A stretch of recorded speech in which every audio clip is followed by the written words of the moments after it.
परिचय। Rohan shopping mall घूमने आया है। स्कूल में आज उसे विभिन्न आकृतियों के विषय में बताया गया। वो इधर उधर देखता है और अपने आसपास विभिन्न आकृतियों की अनेक वस्तुओं को देखता है। आओ देखते हैं कि उसने क्या देखा। उसने एक आयताकार बिलबोर्ड, एक गोल लोगो और एक आयताकार खिड़की देखी। आओ अब आकारों के बारे में और अधिक जानते हैं। आओ सीखें। ज्यामिति की आकृतियों को पहचानना। कागज को मोड़कर और कागज को काटकर आकृतियां बनाना। 10 ग्राम की पहेली को हल करना। चौपड़ के पैटर्न को बनाना। ज्यामिति आकृतियां। हेलो दोस्तों, ज्यामिति रेखाओं, वक्रों और आकृतियों का अध्ययन है। इसके अंतर्गत अनेक विभिन्न प्रकार की आकृतियां जैसे वृत्त, त्रिभुज, वर्ग, आयत, गोला और घन आदि आते हैं। यदि आप गौर से देखते हैं तो अपने आसपास अनेक प्रकार की ज्यामिति आकृतियों को देखेंगे। अपने कमरे की खिड़की को देखें, वो आयताकार होती है। टाइल्स पर बनी हुई डिजाइन त्रिभुजाकार है। कमरे में रखी गेंद को देखें, इसकी आकृति गोलाकार होती है। दीवार पर लटकी हुई पेंटिंग के फ्रेम को देखें, ये वर्गाकार है। आपने विभिन्न आकृतियों वाली विभिन्न वस्तुओं को देखा और उनकी आकृतियों के बारे में सीखा। कागज को मोड़कर और कागज को काटकर आकृतियां बनाना। अनु कागज को काटने में व्यस्त है। उसने कागज को भिन्न आकृतियों में काटा है। चलो अब उन्हें जरा नजदीक से देखते हैं। अनु कागज का एक टुकड़ा लेती है। क्या आप बता सकते हैं कि कागज के इस टुकड़े की आकृति क्या है? जी हां, ये आयताकार है। अनु इससे त्रिभुज यानी त्रिकोण बनाना चाहती है। कागज के इस टुकड़े पर इस प्रकार से एक बिंदुदार रेखा खींचें। कागज को बिंदुदार रेखा से काटें। अब आप देखते हैं कि त्रिभुज बन गया है। दोस्तों, आओ अब एक प्लेन वर्ग टुकड़े द्वारा एक वृत्त बनाते हैं। इस वर्ग पर इस प्रकार से एक रेखा खींचते हैं। इसे रेखा पर से इस प्रकार से मोड़ते हैं कि ऊपर वाला त्रिभुज नीचे वाले त्रिभुज के ऊपर हो। मोड़ने के बाद हमें कुछ इस तरह की आकृति मिलती है। पुनः इस प्रकार से एक रेखा खींचते हैं। इसे रेखा पर से पुनः मोड़ते हैं। अब आपको पहले की भांति ही एक छोटा त्रिभुज मिलेगा। इस पर एक वक्र रेखा खींचते हैं और इसे उस वक्र रेखा से काटते हैं। ये 2 भागों में विभक्त हो जाता है। अंत में दोनों मुड़े हुए भागों को खोलते हैं। अब इसे देखते हैं। ये दोनों चित्र देखने में अच्छे लगते हैं। इनमें से एक गोल है। क्रियाकलाप। अनु को एक कार्य दिया गया है जिसमें उसे कागज से टोपी बनानी है। आओ उसके साथ हम टोपी बनाना सीखते हैं। इसके लिए हम एक कागज का प्लेन टुकड़ा लेते हैं। सबसे पहले लाल रंग की रेखा से इस टुकड़े के आधे ऊपरी भाग को मोड़ते हैं। उसके बाद इसे सीधा कर देते हैं।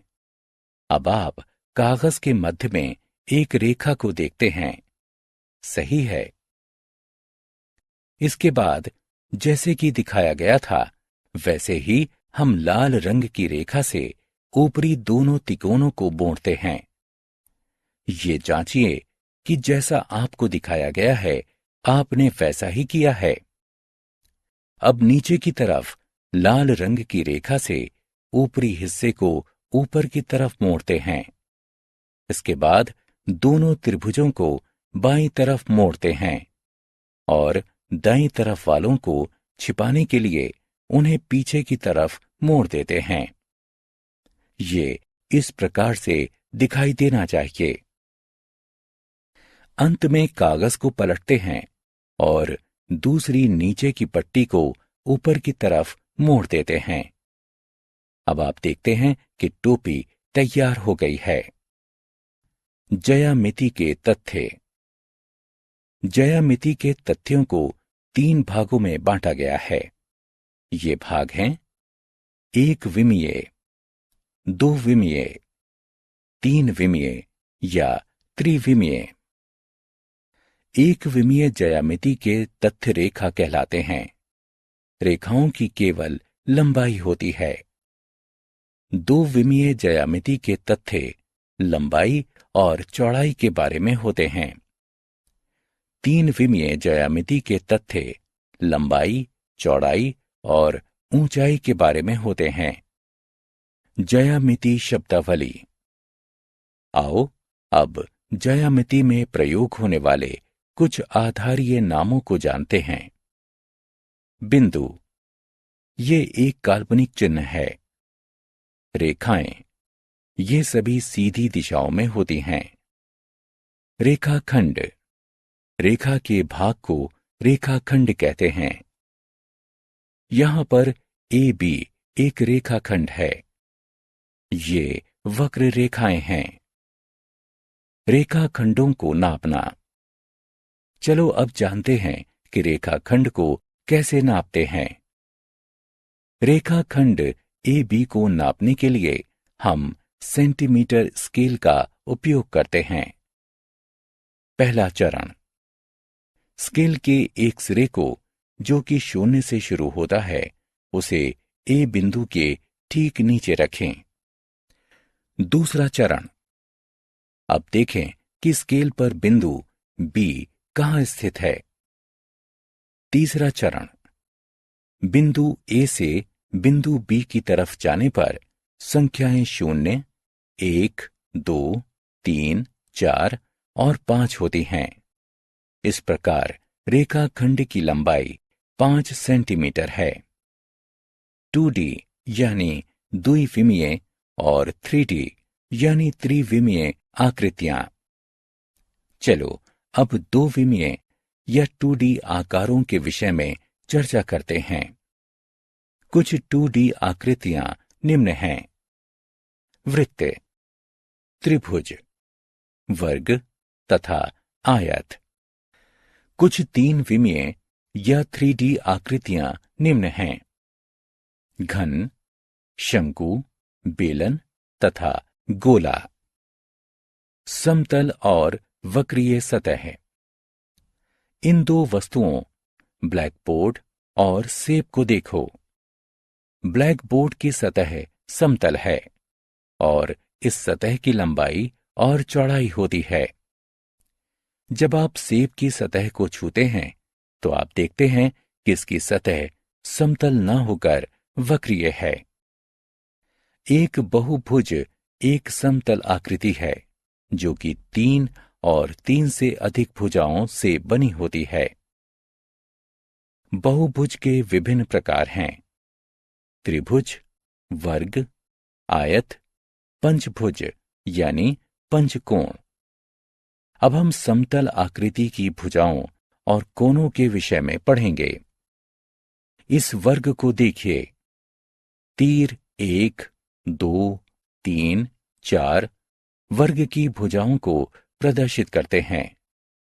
एक वर्ग की 4 भुजाएं होती हैं। एक बिंदु जहां पर 2 भुजाएं मिलती हैं उसे कोना कहते हैं।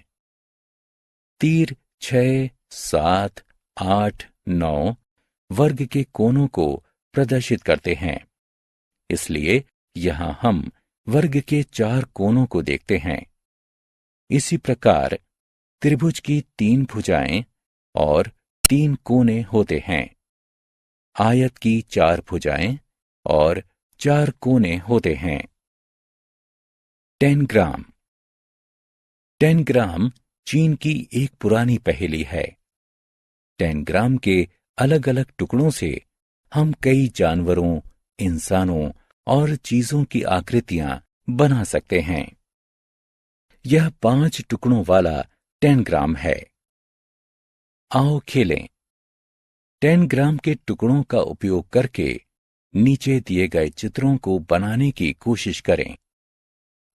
चौपड़ यानी चौखाने। चौपड़ आकृतियों का एक ऐसा संग्रह होता है जो कि किसी समतल की सतह को ढकता है तथा कोई भी खाली जगह नहीं छोड़ता या आच्छादन यानी ओवरलैप नहीं करता है। इसे टाइलिंग भी कहा जा सकता है। आओ खेलें। सही विकल्प को उठाकर उसके संगत स्थान पर रखें। हमने क्या चर्चा की? ज्यामिति रेखाओं, वक्रों और आकृतियों का अध्ययन है। वृत्त, त्रिभुज, त्रिकोण, वर्ग, आयत, गोला और घन आदि विभिन्न आकृतियां हैं। एक बहुभुज एक समतल आकृति है जो कि 3 और 3 से अधिक भुजाओं से बनी होती है। त्रिभुज की 3 भुजाएं और 3 कोने होते हैं।